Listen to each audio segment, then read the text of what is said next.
Bismillahirrahmanirrahim. Assalamualaikum warahmatullahi wabarakatuh. Pada kesempatan kali ini, saya akan melanjutkan materi untuk bahasa Indonesia adalah tentang penulisan referensi.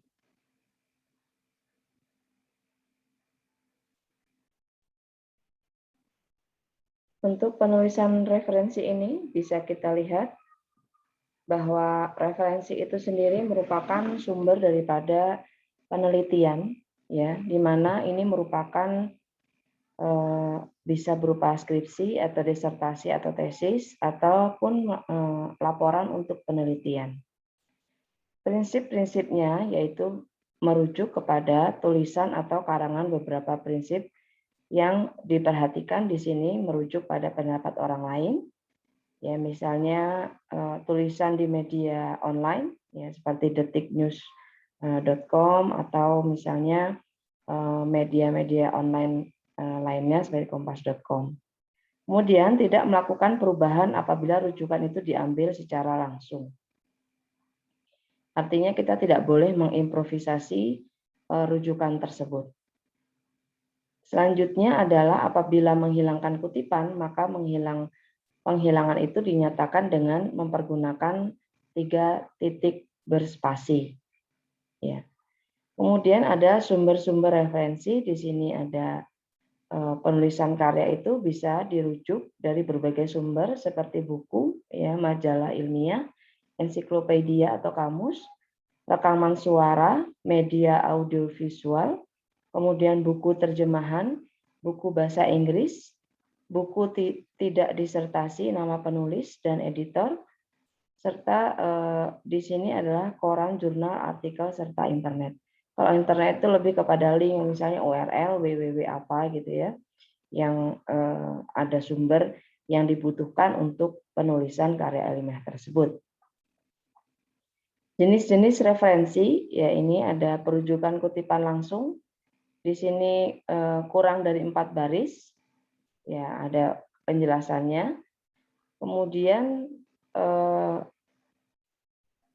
kutipan contohnya di sini ada nama pengarang terpadu dalam teks, ya bisa kalian baca di dalam materi. Kemudian ada nama pengarang, tahun penerbit serta nomor halaman. Dan juga yang ketiga di sini jika ada tanda kutip dalam kutipan digunakan tanda kutip tunggal. Nah, untuk kutipan lebih dari 4 baris atau 40 kata kutipan terdiri dari 40 kata atau lebih ditulis secara terpisah. Nah, ini ada contohnya masing-masing ya. Kemudian ada perujukan kutipan tidak langsung. Nama pengarang terpadu dalam teks. Ya, ini juga ada beberapa contoh kutipan tidak langsung ditulis sebagai bagian terpadu dari teks karangan. Beberapa cara penulisannya pun ada dalam materi, ada 2 jenis. Di sini nama pengarang terpadu dalam teks serta nama pengarang di dalam tanda kurungnya. Kemudian ada cara menulis daftar pustaka. Ya. Di sini bisa kita lihat cara menulis daftar pustaka itu bahwa dikutip baik secara langsung maupun tidak langsung. Unsur dalam daftar pustaka di sini ditulis berturut-turut, meliputi nama penulis, tahun terbitan, judul artikelnya, kemudian kota tempat penerbitannya, kemudian ada nama penerbit atau publishernya. Jadi rujukan tersebut harus ditulis sedemikian lengkapnya. Apabila rujukan itu dari buku, ya, maka cara penulisannya pun menggunakan nama belakang daripada penulis. Diikuti nama depannya, kemudian diakhiri dengan tanda titik. Kemudian juga ada tahun terbit, judul bukunya juga harus ada, kota tempat penerbitnya harus ada, publishernya atau nama penerbitnya juga. Dan jika ada beberapa buku yang dijadikan sumber ditulis oleh orang yang sama dan diterbitkan dalam tahun yang sama, maka diikuti oleh lambang ABC. Ini ada contohnya ya. Kemudian rujukan daripada suatu artikel berisi kumpulan artikel atau editornya. Di sini ada ditulisnya adalah ED. Kemudian jika ada satu editor, kemudian kalau lebih dari satu editor adalah EDS.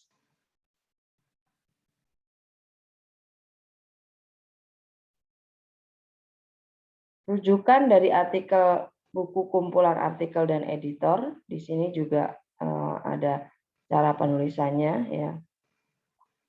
Kemudian adalah rujukan dari artikel dalam majalah ya. Bagaimana di sini penulisannya adalah ditulis dulu penulisnya, kemudian tahun di sini, kemudian ada nama bukunya atau artikelnya apa, halaman berapa. Nah, ini harus ada kelengkapannya.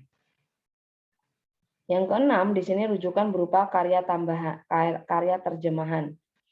Nah, ini biasanya ditulis nama asli, ditulis di depan, kemudian tahun terbitan, tetap harus ada tahunnya ya. Kemudian nama penerjemahnya siapa. Kebanyakan buku rujukan terjemahan ini biasanya dari buku asing kemudian diterjemahkan ke dalam bahasa Indonesia. Nah, ini bisa digunakan sebagai referensi.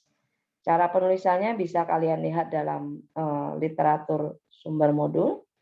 Kemudian yang ketujuh di sini adalah rujukan berupa skripsi, tesis, ataupun disertasi.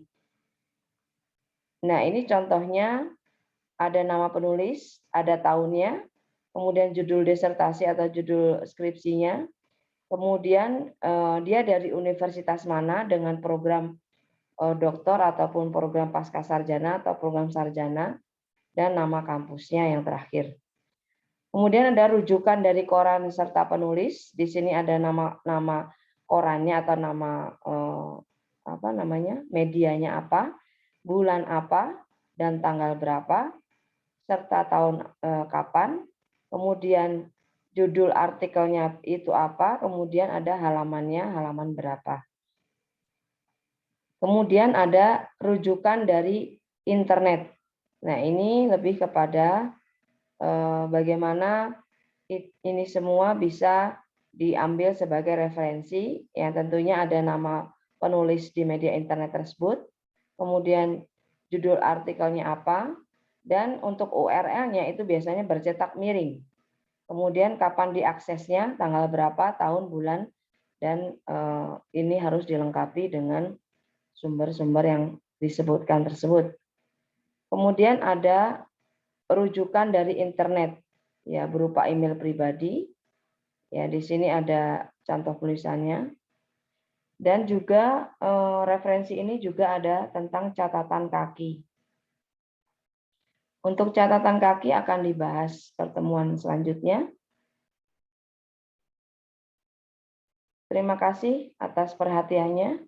Mohon maaf atas segala kekurangan. Wassalamualaikum warahmatullahi wabarakatuh.